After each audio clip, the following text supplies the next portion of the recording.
ఉంటేనే వెలుతురు వస్తది, మా గిరిజన బిడ్డల ముఖాలలో వెలుతురు వస్తుందని చెప్పి పట్టుబట్టి మహబూబాబాద్ జిల్లా చేయించిందే నేను అని చెప్పి నేను మనవి చేస్తా ఉన్నా.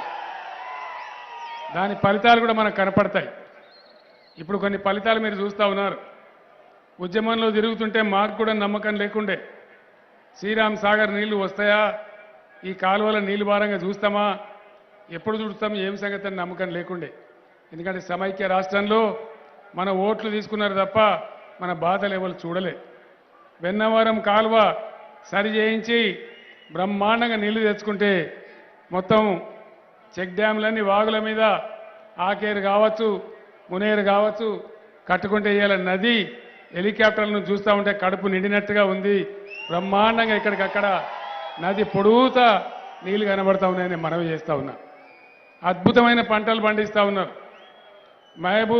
మహబూబాబాద్ తండాలలో ఇలా ధనలక్ష్మి ధాన్యలక్ష్మి రెండు కూడా కలకల్లాడుతున్నాయి. బ్రహ్మాండంగా మా అడవి బిడ్డల ముఖాలు